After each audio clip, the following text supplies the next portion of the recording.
consciente. Tem gente nova aqui, fico muito feliz com isso. Espero que a gente chegue a 100 pessoas na live em algum dia na vida, será fantástico. E aí, eu trabalho com a parte da psicologia, atendimento clínico individual para as pessoas neurodivergentes. E é muito divertido. Enfim, o tema de hoje é relacionamentos sociais na neurodivergência. Curtam, compartilhem e comentem no YouTube, por favor. Sempre tenho que lembrar de fazer isso. Natália me dá essa chamada de atenção a vida inteira. Beleza. Antes de falar do tema em si, eu gostaria de falar da minha experiência sobre a live e as pesquisas, que na verdade vai entrar nesse pacote. Eu pesquiso muito para cada semana. Eu estou pesquisando cada vez mais densamente, é incrível. E aí, o meu desafio é sempre condensar muito conteúdo em meia hora, que a ideia é ser meia hora de bate-papo. E eu noto que eu coloco tanto conteúdo na minha pesquisa, eu vou até só abrir para vocês terem uma noção aqui, que em um contexto aleatório, que não este, isso daria 1 hora, só uma das falas. E eu tenho que resumir isso aqui tudo. Eu me coloco para resumir isso aqui tudo em meia hora, que é basicamente uma característica da superdotação, que é da arborização, que é de relacionar isso tudo de maneira sintética. É um dos nossos superpoderes da sintetização. E para mim tem sido muito interessante, até para enquanto profissional. Então, enfim, só trazer o quanto é legal esse processo da própria pesquisa e acaba sendo um espaço de superdotado para superdotado, ou para neurodivergente, pelo menos, de tanto tópico misturado entre si que fica ali, que a gente trabalha. Enfim, voltando ao tema original, a gente está falando de relacionamentos sociais. Quando a gente fala de relações sociais, a gente não pode esquecer de Michel Foucault, que é o cara que fala do normal e do anormal. A sociedade ela vai naturalmente classificar as pessoas entre o normal, o anormal, o estranho, o esquisito. E esse estranho e esquisito geralmente é colocado de lado, no sentido prático, no sentido institucional e no sentido de regra social. Vamos pegar a ideia da pessoa surda. A pessoa surda ela passa a existir socialmente quando o intérprete passa a existir. Até lá ela era uma estranha que não existia. E mesmo assim não é uma existência tão reconhecida. E aí a gente entra em movimentos que eu sou um estranho, me aceito como estranho, entro em um outro grupo social e quero enfiar essa nova regra, essa nova existência na sociedade, que estamos nós aqui, 7 pessoas, regularmente até 15, criando uma nova regra social para dizer, eu sou superdotado, eu sou neurodivergente, me aceitem. Eu não preciso me igualar a esse outro grupo. E aí isso vem como uma regra secundária que é aceita igualmente. Que é oposto ao movimento quando a gente não se coloca num coletivo, que deixa eu me encaixar, deixa eu me mascarar, que é o que muitos de nós fazemos até ter essa identificação, ter um espaço de pertencimento, um espaço de troca de ideias pós-live oficial, que a gente pode falar da abobrinha, das nossas experiências, sem que isso vá para algum lugar. Então, a grande primeira questão que vai ser a base de toda a fala é essa. A gente vai estar o tempo todo criando espaços nossos para pertencer e, ao mesmo tempo, se mascarando. E aí o equilíbrio disso é muito desafiante. E boa parte das vezes gera sofrimento. Principalmente em dupla, tripla excepcionalidade, assim por diante. Que vai trazer um quinquilhão de desafios. As pesquisas me trouxeram muito, e não por intenção, quando a gente pensa em sexualidade. Sexualidade enquanto um espaço de pertencimento social. E quando a gente pensa historicamente, o sexo e sexualidade, ele realmente é um espaço de poder. Essa coisa do gênero, essa coisa de como nos comportamos nesse espaço. E aí a gente vai ter uma coisa muito interessante, que é pessoas com deficiência e sexualidade. Elas são colocadas no lugar do incapaz. No lugar da pessoa que nem é ensinada sobre isso, no lugar da pessoa que não tem direito a estar com a namorada no espaço sozinho, porque pode engravidar sem ter essa noção. Isso estou pensando principalmente em deficiência intelectual, que é um namoro super vigiado. Mas será que não é capaz? Mesmo eu estou colocando essa pessoa no lugar de incapaz. Naturalmente, você não solta essa pessoa que não teve contato com isso de maneira alguma, sem instrução. Mas você também vai prender ela o tempo todo sem dar essa instrução? Então, esse é um questionamento bastante importante. Também a importância da família por entender normalidade. A gente tem o relato da Sandra, por exemplo, que traz sobre uma família de superdotados em que normaliza ser superdotado e precisa sair da bolha de superdotado para entrar na bolha neurotípica.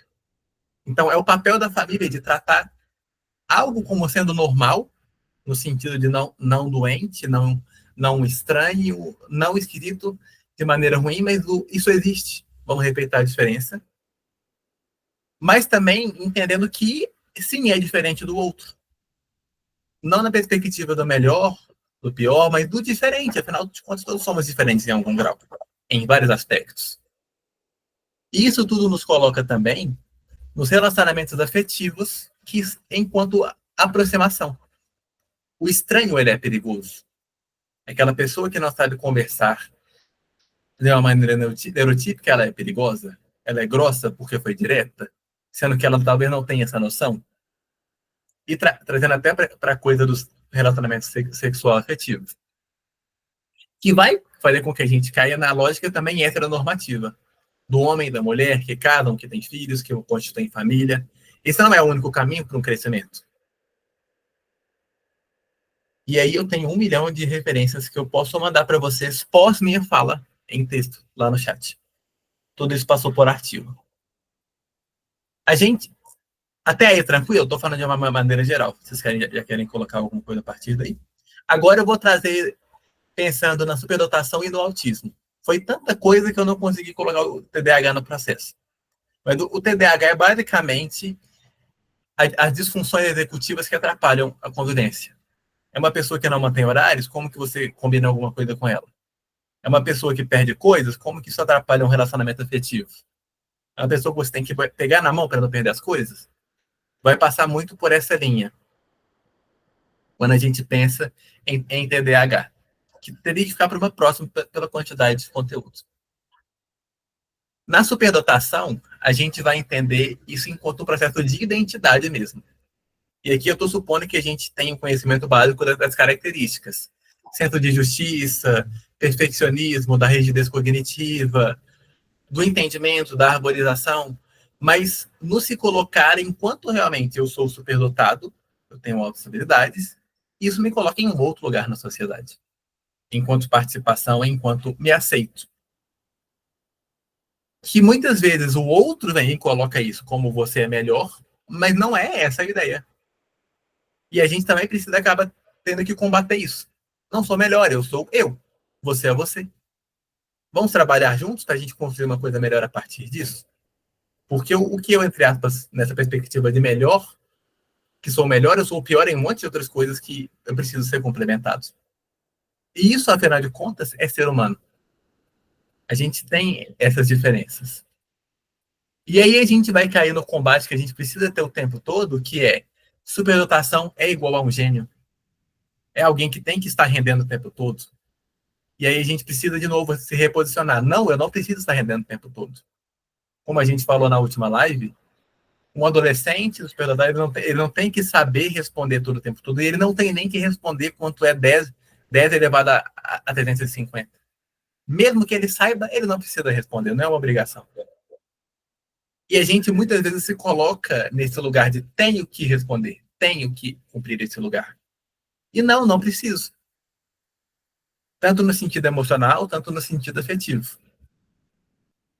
Uma outra questão que também é muito importante em termos de nos relacionarmos com o mundo é a gente tem o conhecimento como mediador de mundo. Na verdade, qualquer ser humano tem um conhecimento como mediador no sentido daquilo que ele conhece e que o guia de dar limites mesmo de onde ele pode chegar. Mas como a gente lida com o conhecimento de uma maneira muito ampla, a gente precisa de estar no mais, vamos aprofundar, o conhecimento, então, ele é um guia para nós. E aí a gente pega a nossa realidade, aquilo que a gente estuda, pegando, por exemplo, a Vanessa com o direito, isso claramente está no dia a dia dela. Ela olha para uma relação de qualquer coisa e fala, onde que entra o direito? E qual que é a parte ética que eu posso colocar nisso? Como que eu poderia ajudar essa pessoa? Eu sou psicólogo, um conhecido passa por alguma coisa, eu naturalmente aplico esses conhecimentos, ainda que como Rafael Pessoa, mas vocês entendem? A gente tem essa coisa do conhecimento que está o tempo todo nos rodeando. E a gente sempre quer mais, mais. E esse momento nos faz crescer ou nos coloca em depressão, que é, eu quero tanto mais que eu não consigo chegar e me frustro. Coloco um horizonte inalcançável. Eu quero tanto mais que é o perfeito, que nunca vai ficar pronto, que é o projeto que está muito melhor do que a média, mas está ruim para mim, e que aí eu não entrego ele nunca, porque nunca está no bom que eu quero. E às vezes a condição material, a condição de autorregulação não permite que você faça mais. E aí você precisa aceitar uma hora e parar, eu vou entregar isso. É isso que eu dou conta de entregar agora, por qualquer razão que seja. Outra coisa que me surgiu nas pesquisas também é a questão dos pais terem informação sobre o que é superdotação. Até para o próprio pai, para a própria mãe, tratar isso com a criança de maneira natural. Filho, você tem uma condição que o diferencia dos outros. Você não é melhor do que ninguém. E você também não é obrigado a responder isso tudo. Ao mesmo tempo, você também pode ter seus interesses que são diferentes dos outros. Olha, vamos pensar as crianças das pessoas que estão aqui, ganham um livro de física com 9, com 12 anos, que comparando com a média, é uma questão que é aprendida no terceiro ano de ensino médio para o Enem. É uma coisa que é uma abertura muito grande. E não está ruim essa criança ter esse interesse, mas ela precisa entender que esse interesse não pode sobrepor a existência dela nos outros contextos. Ela precisa, ainda assim, de uma maneira, conversar com essas pessoas sem deixar de ser quem ela é. E o pai ou a mãe ter informação nesse processo ajuda muito. Até para essa criança se frustrar e entender que frustrar-se é normal. Eu quero fazer ser o melhor nos esportes. Você não foi melhor, beleza, você pode falhar. Você teve a disciplina suficiente para treinar nos esportes? Para fazer por isso? Essa conversa do pai e da mãe é essencial para essa criança ter uma questão emocional. Também a questão de sexualidade. Primeiro, a sexualidade, a gente vai ter um ponto que é, entre aspas, óbvio, que é, são duas pessoas com superdotação se relacionando. Vamos entrar numa coisa que nem é exatamente hipotética, se algumas pessoas quiserem falar sobre isso, mas pensando em aspectos teóricos. Duas pessoas sensíveis, essas sensibilidades têm uma boa relação entre si? São duas pessoas que passaram por problemas, inclusive de traição, ou desses processos que se fecham por isso e é difícil se abrir? É um que consegue ler o outro demais e fica alerta o tempo todo? Como que essas duas coisas se interagem num relacionamento, se é bom ou ruim? É um desafio. A própria questão da sexualidade enquanto toque, enquanto a parte física, como que isso altera para gênero, para homem, para mulher? Fica para mais, fica para menos? Isso pensando até em regulação hormonal, especialmente para as mulheres. Então, tudo muda para a gente, inclusive nessas relações. Houve uma outra questão que eu fiquei bem interessado, um artigo bem introdutório sobre isso, pelo menos do ponto de vista de quem quer se aprofundar. A pessoa ter superdotação e deficiência física é uma coisa que eu não tinha pensado. Ela é subestimada por duas coisas. Só porque ela é uma pessoa em cadeira de rodas, ela não é capaz de pensar, sendo que não tem relação, ou ela não é capaz de trabalhar, que isso claramente vai estar rodeando essa pessoa na interação dela, porque ninguém nunca vai supor que ela é capaz. E aí, o quanto ela tem que se esforçar para esse processo? Até aí, tranquilos? Próximo tópico, a gente entra para o autismo. Quando eu fui pesquisar sobre o autismo, eu peguei vários artigos, eu acabei na prática usando somente um. Vocês conhecem o seriado The Good Doctor? Foi um artigo específico que pegou o desenvolvimento do personagem, que, se não me engano, ele chama Shaw, ou meio que abstraiu os nomes dos personagens só para contar o contexto. Quando ele começou a se relacionar sexualmente com uma das personagens, se não me engano, é a Carly. Mas o artigo ele pegou isso com tamanha clareza que eu mesmo senti isso em mim. Assim, eu li esse tempo e falei, porque também tenho um autismo de superdotação, falei, caraca, isso foi muito do meu próprio processo também, lidar com isso. E a partir desse exemplo, da análise, eu vou trazer como é para o universo autista. Vamos lá. A primeira coisa que foi interessante de se entender é de um outro artigo. Irmãos que têm pessoas autistas têm expectativas de preocupação com essa pessoa autista. Então afeta a própria família. No sentido de ele vai ter que desenvolver? Ele vai dar conta? Olha o colocar no lugar do incapaz. E não a pergunta é como eu posso desenvolvê-lo? Que recurso eu posso dar para ele crescer? E aí surgiu um termo em um outro artigo que é acessibilidade amorosa. Eu adorei esse termo. No sentido de você entender a característica da pessoa para fornecer instrumentos para que ela entenda isso. E, de maneira geral, as relações sociais da pessoa autista vão passar pelos 3 prejuízos: na comunicação, na rigidez cognitiva e na dificuldade de interação.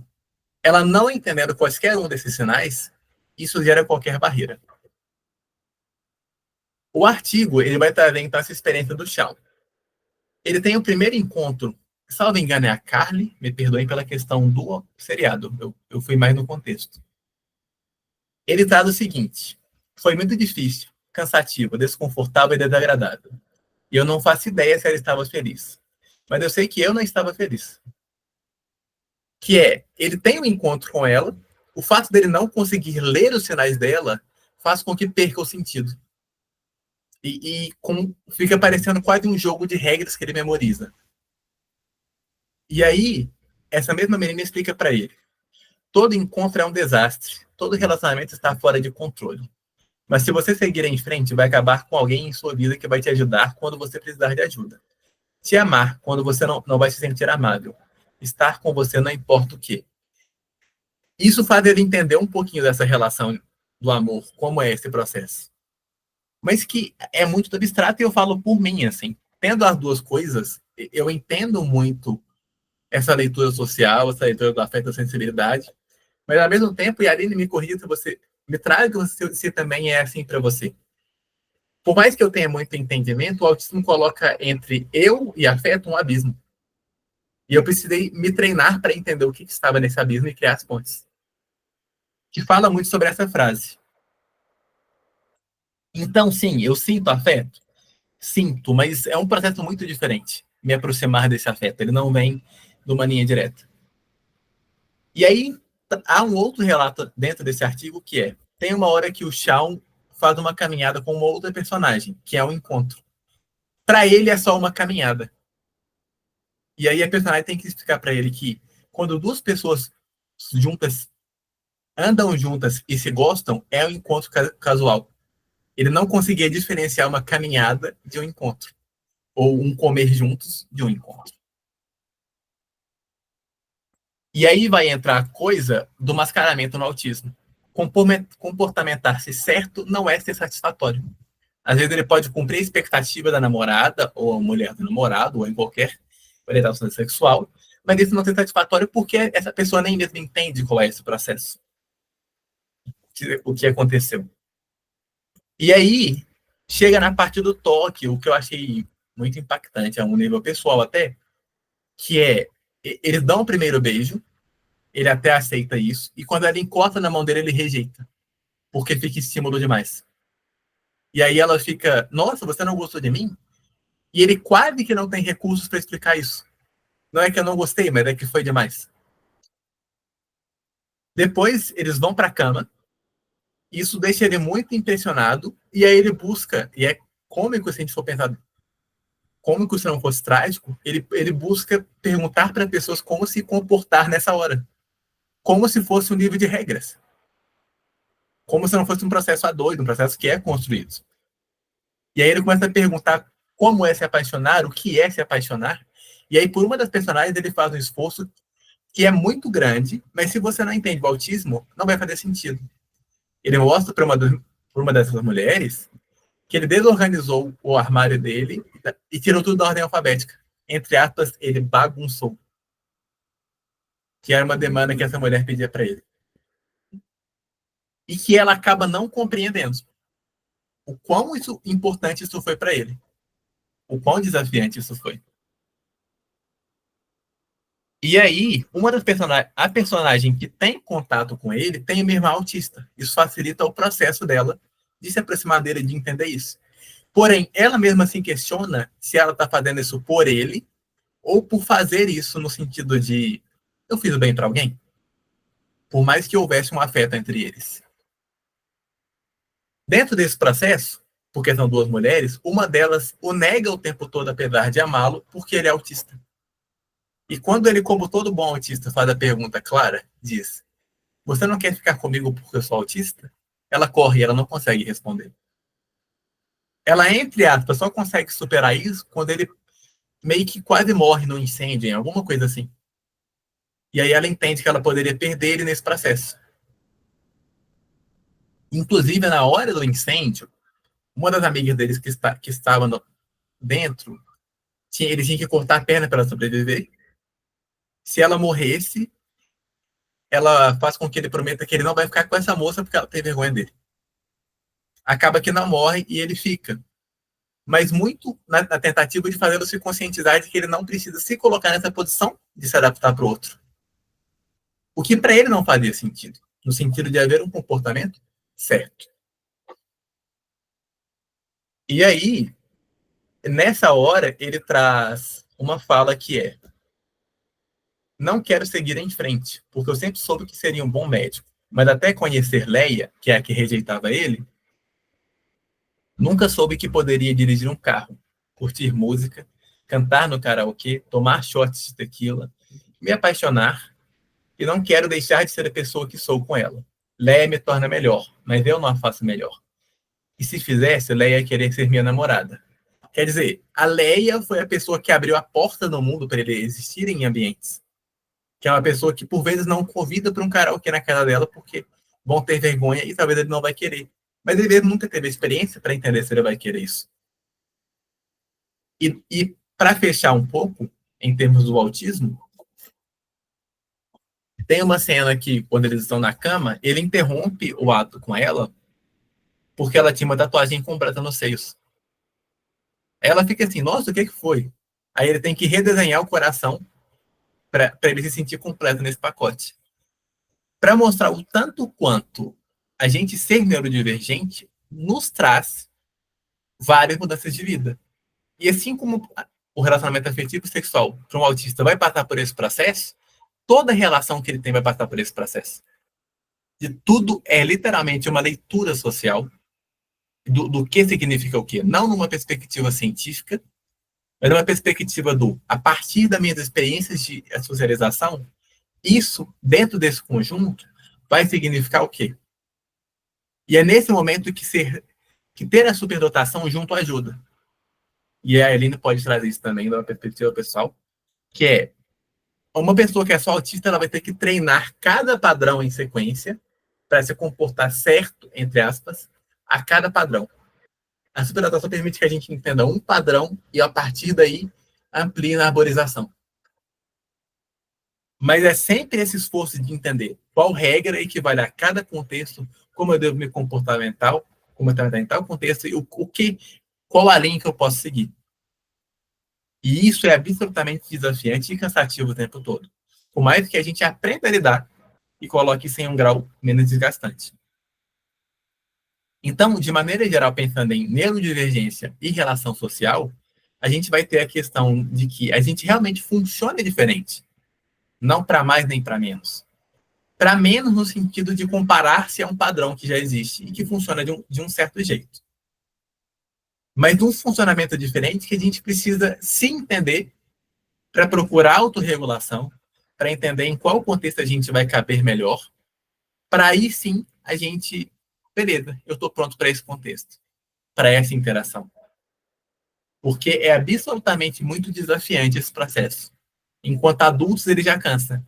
Eu e a Arina, por exemplo, a gente sai às vezes, para um momento a gente tem que voltar para casa para ter um descanso.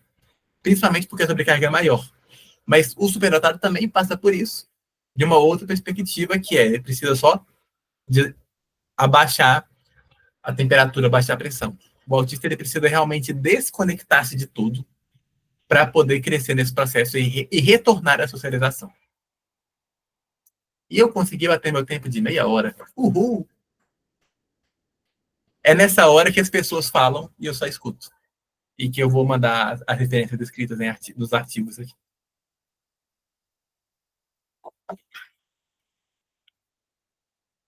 Abram o verbo.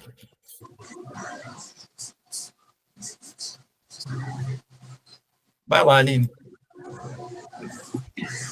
Algo que eu acho muito interessante, essa questão da socialização, porque realmente, para quem no nosso caso, né, autista e superdotado, a gente tem essa necessidade de socializar, mas isso cansa tanto que a gente pensa, poxa vida, vale a pena? Vale a pena eu me esforçar tanto? Vale a pena eu sair de casa, que eu sei que depois eu vou precisar de horas para poder voltar ao meu ritmo normal? Só que a gente tem necessidade, sabe? Às vezes um autista que não tem essa superdotação, ele não vai ter essa necessidade, ele não vai ter percepção dessa necessidade do jeito que a gente tem, sabe? Às vezes eu estou em casa e eu penso, nossa, eu preciso de um adulto para conversar, porque Dude está sempre comigo, está sempre conversando, mas não é a mesma coisa de ter um adulto para conversar e para socializar. Só que aí quando eu saio para socialização, por mais prazerosa que ela seja, eu preciso daquele tempo para voltar a funcionar de novo. Como foi o caso, a gente teve o encontro no domingo e eu precisei de 3 dias seguidos para conseguir voltar a funcionar, porque a mente não funcionava, sabe? Eu não conseguia nem raciocinar direito. E aí, hoje eu voltei a funcionar, só que provavelmente no final de semana terei outra socialização e precisarei de mais 3 dias. E aí, quando a gente leva isso, por exemplo, para relações pessoais no trabalho, isso é complicado, porque como você vai ter tempo para se regular, sempre que você precisa ver gente todos os dias, precisa ver pessoas todos os dias, sabe?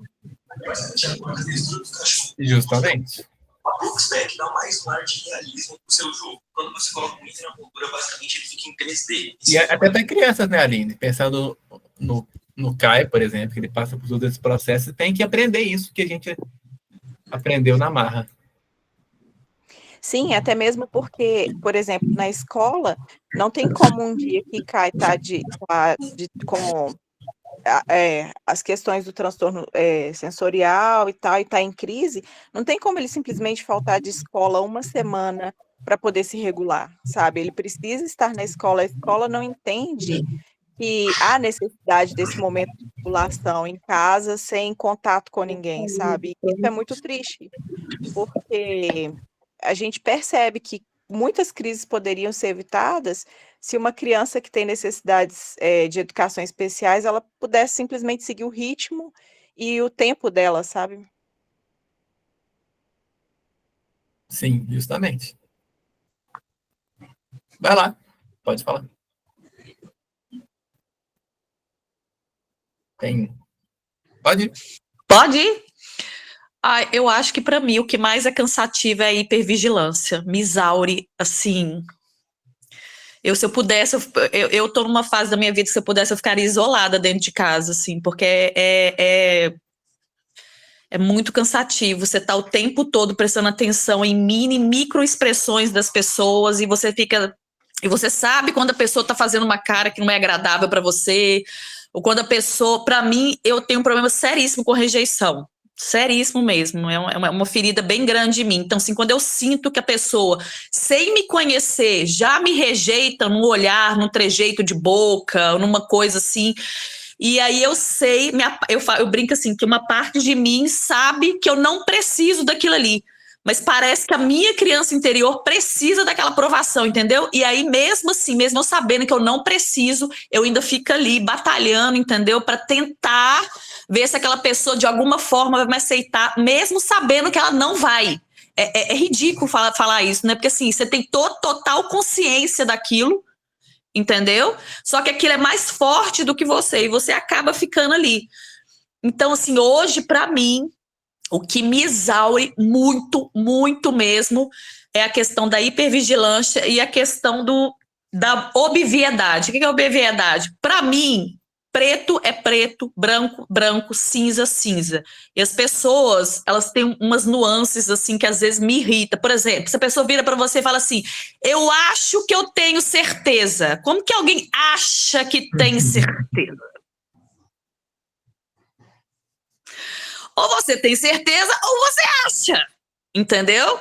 Então, Então, isso para mim é muito claro. E aí fica essas nuances, assim, típicas que me irritam, sabe? Tipo assim, a pessoa tá aqui conversando com você, falando mal de uma pessoa, aí de repente a pessoa chega e ela fala: ai, fulana! Isso para mim, não consigo. Não consigo. Não consigo, desculpa. Você fez uma carinha muito profunda quando eu falei do relacionamento entre superdotados. Porque aqui em casa somos eu e meu esposo, né? Eu, meu esposo e minha filha. Minha filha é laudada, mas eu, meu esposo, não. Mas não precisa de laudo. Mas, assim, a parte boa que aqui em casa é... O meu esposo, ele é o meu maior incentivador. Assim, ele foi a pessoa... eu falo que ele realmente é o meu pilar, assim, porque ele é uma pessoa que ele me entende, ele é uma pessoa que ele me valida muito mais do que eu, para falar a verdade. Ele me valida muito mais do que eu. Às vezes eu sempre fico ali pondo defeito em mim e ele é a pessoa que mais me põe para cima, assim. Mas eu acho que eu tô com a pessoa certa, assim. Atípicos com atípicos. Eu acho que eu acho não. Eu tenho certeza que eu tô no relacionamento certo com ele. Olha que declaração boa, hein? Né? Essa declaração foi profunda. Vai lá, Felipe ou Vanessa, não sei quem abriu primeiro. Se a Vanessa quiser falar, é tranquilo, eu vou só complementar mesmo. Felipe. Então, na verdade, eu acho interessante, porque... só me corrija se eu não estiver errado falando o nome errado. É Riquelme? Riquelme. Mas Riquelme. chama de Ri, gente. Chama Pronto, de Ri. então, mais fácil. É só para não errar o nome e tal. Mas, assim, quando você falou dessa questão da hipervigilância, eu achei muito interessante, porque, assim, eu já entrei em contato com algumas pessoas esse ano com relação à superdotação, porque eu meio que descobri a questão da superdotação esse ano. E não necessariamente só de me reconhecer na condição, mas de também começar a perceber o quanto eu percebia e entendia sobre ela, porque, por ser, você começa a lidar com as pessoas de forma diferente. E aí, uma das coisas que eu falava, justamente para essas pessoas, é esse efeito que você está falando de hipervigilância, que eu chamava de efeito de dupla ou tripla consciência, que é enquanto você tem a consciência daquilo que você fala, você tem a consciência daquilo que a pessoa está interpretando ou pode estar interpretando, e você ainda tem a consciência do que a interação dessas duas coisas está fazendo ao mesmo tempo. Então é um desgaste psicológico, assim, absurdo. Horrível, absurdo. E uma coisa que eu venho fazendo na minha clínica, dentro das minhas capacidades, das minhas condições, com cada paciente que traz esse efeito que eu estou chamando de livre consciência, é justamente de que maneira você pode cuidar-se para se despir cada vez mais dessa necessidade de ter a consciência pelo outro. Eu chamo de, digamos assim, de você dar o outro o direito de se responsabilizar por aquilo que ele está pedindo. Porque se você fica naquela perspectiva de eu altero o comportamento do outro o tempo todo, eu preciso ficar pensando, se eu falo... Teve uma coisa que aconteceu comigo e eu não tinha nem tocado no assunto da superdotação, porque foi há um tempo atrás, mas foi basicamente uma situação que exemplifica um pouco disso. Um amigo de minha mãe chegou para mim e falou assim, eu fui para psicóloga, e aí quando eu cheguei na psicóloga, eu falei assim para ela, vamos lá, vamos começar. Aí ela, tudo bem, me conta um pouquinho sobre você. Aí ele ficou calado, aí ele ficou com os braços cruzados assim, aí ele chegou e falou assim, não. Aí ela chegou e falou assim, por que você tá quieto, né, tal. Aí ele, não, porque se eu fizer assim, é porque eu tô fazendo gesto, né, mas se eu cruzar os braços, você vai dizer que eu tô fechado. Se eu botar os braços na cabeça, vai dizer que tal coisa. E aí ele falou tudo isso, eu escutei e tal, e aí quando ele terminou, né, e ele disse tudo que ele tinha para dizer, eu falei assim, tá, fulano, beleza, eu entendi que você trouxe assim na perspectiva, mas eu, no lugar dessa psicóloga, lhe perguntaria, por que é importante para você saber o que eu estou sentindo em relação a isso? Por que para você não é mais importante, por exemplo, dizer como você está se sentindo e deixar que o resto, digamos assim, né, a vida vá dar resposta? E eu acho que o superdotado, muitas vezes, ele se depara com essa dificuldade de deixar seguir esse flow principalmente por causa dessa questão da consciência que ele tem, que às vezes é uma consciência que a gente meio que não quer ter. Tipo assim, eu não queria saber o que a fulana tá pensando, o ciclano tá pensando nesse sentido. Eu tô querendo expressar minhas emoções. Agora, obviamente que isso são o que eu chamo de escolher as batalhas, né? A gente nem sempre quer batalhar, a gente nem sempre quer estar nessa luta constante, emocional. Mas aí, Felipe, só te complementando, mas aí eu acho que entra a questão também da necessidade de controle, sabe? A gente tem que ter uma necessidade muito grande de ter controle sobre a situação, sim, de previsibilidade da situação também, entendeu? Isso acontece muito comigo, sabe? De ter aquele controle, aquela previsibilidade, como se eu estivesse no comando da situação, entendeu? Para não ser pega de surpresa em qualquer aspecto. Então, eu acho que isso também atrapalha, sabe? Não é, às vezes, nem querer controlar o outro, mas é igual eu falo, o pior inimigo que eu tenho sou eu.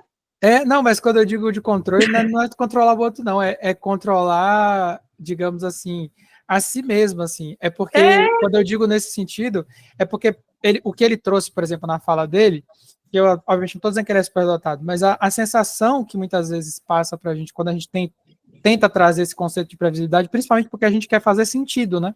Então, sentido. inclusive, não tem somente a questão relacionada a essa questão de fazer sentido também, mas entra o senso de justiça, entra a forte necessidade de empatia, que eu brinco dizendo que às vezes é uma hiperempatia, ou seja, uma empatia que você não queria sentir.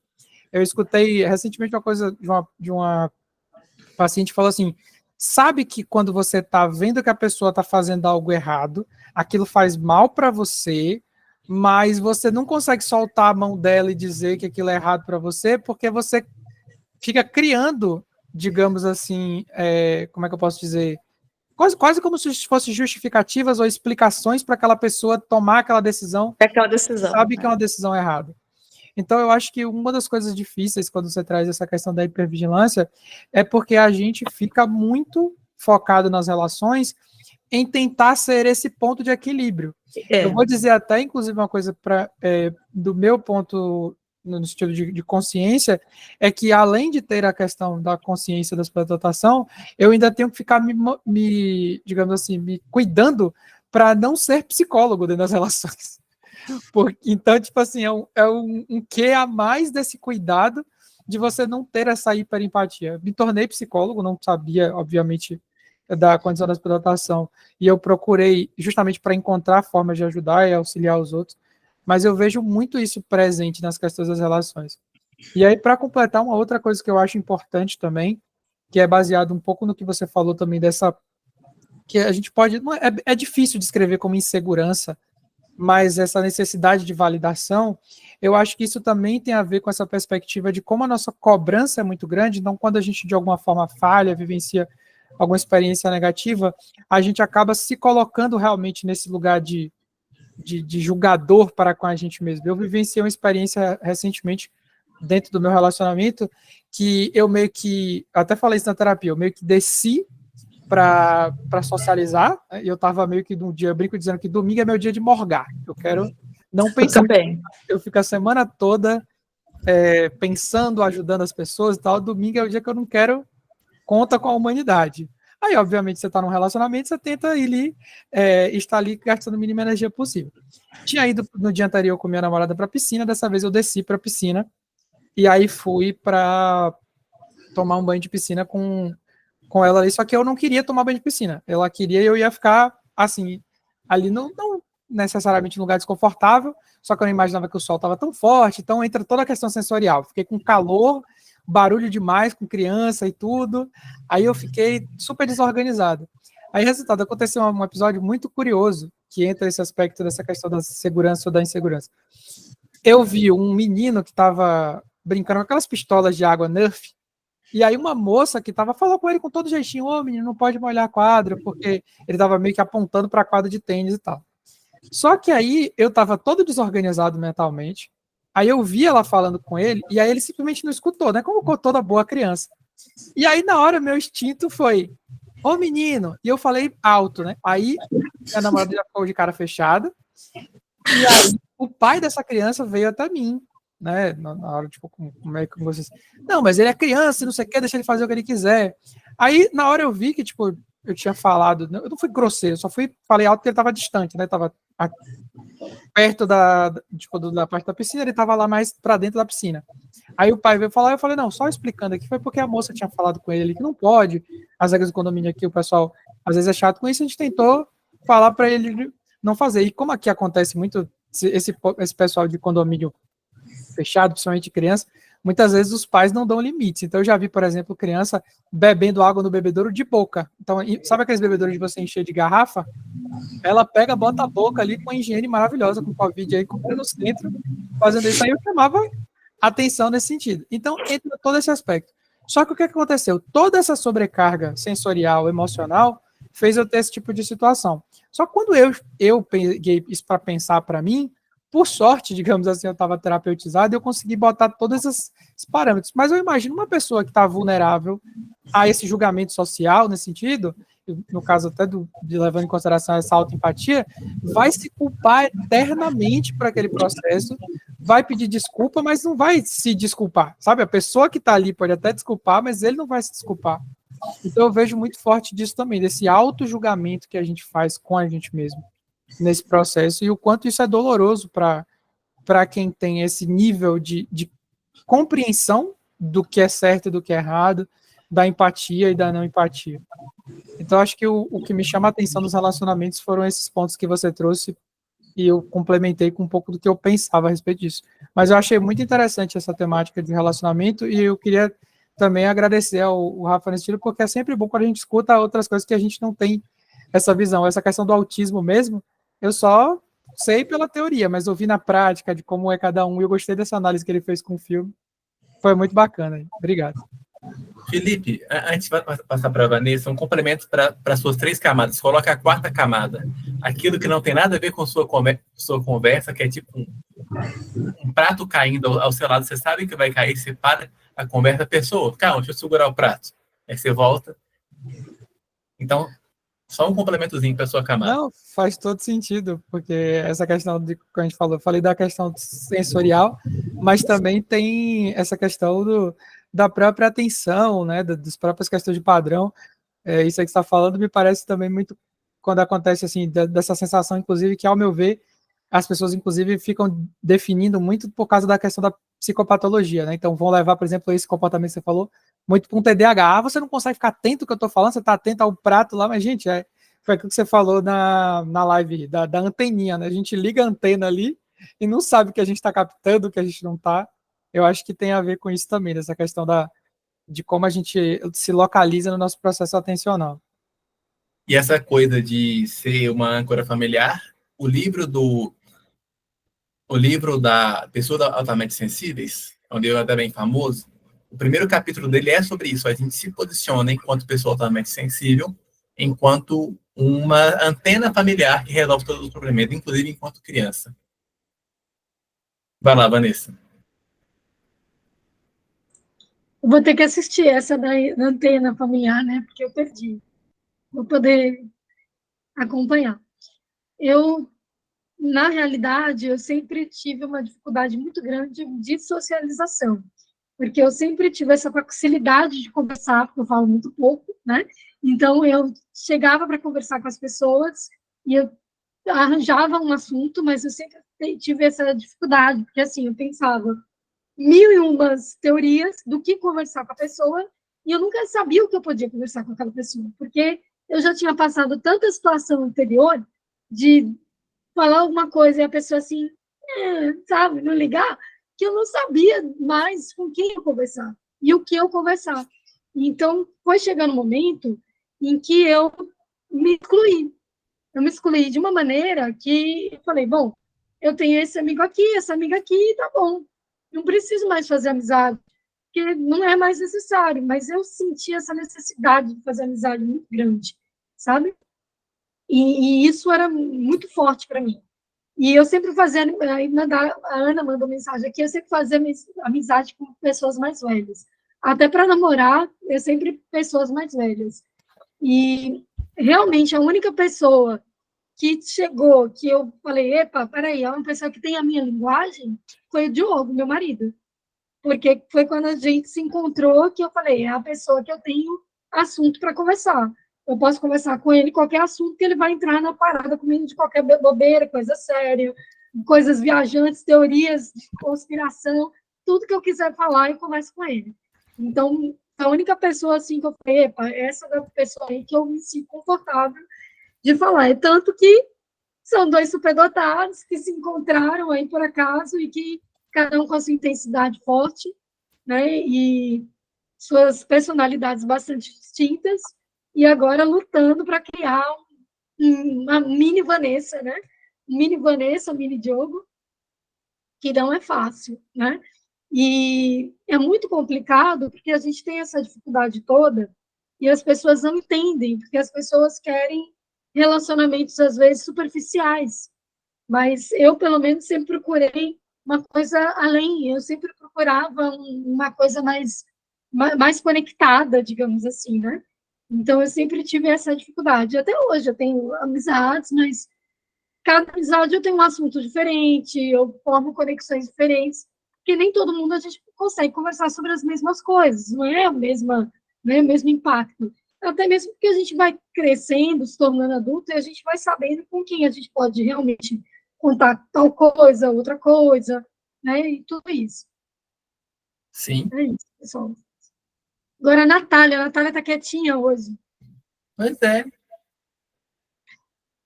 Tá muda, Natália. Tô Pronto. quietinha aqui, tô ouvindo vocês, estou trabalhando também. Mas tô Quero ouvindo. ouvir esse sotaque bonito, pode falar.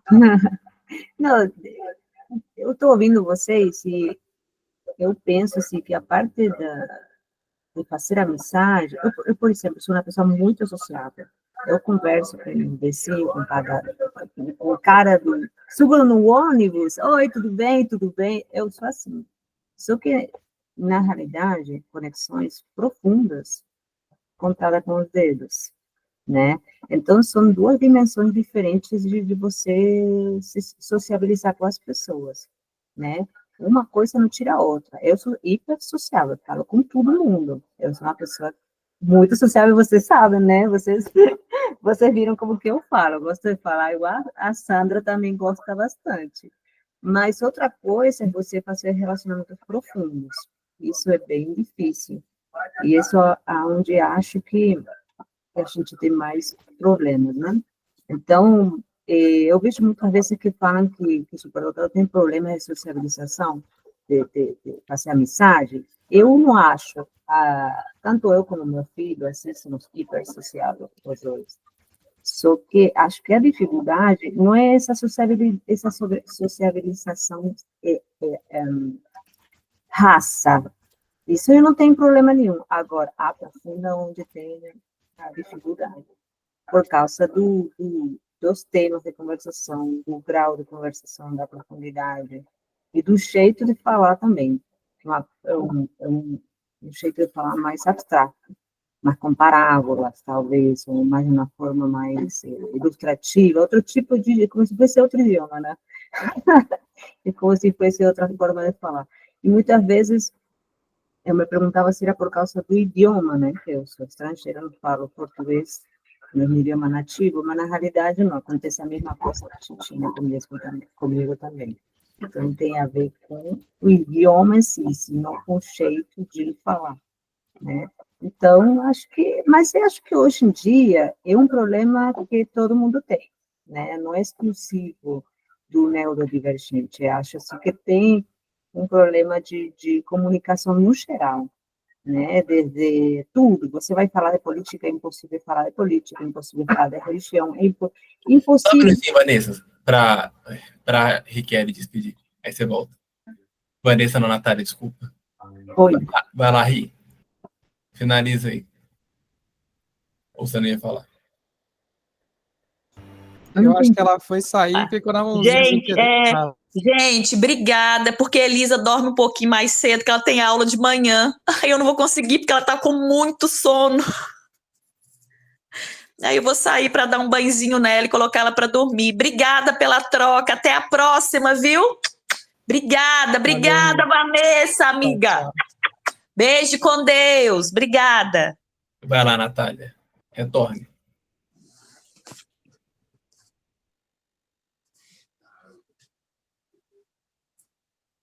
aqui que estava tendo identificador agora, justamente, passando na vitamina.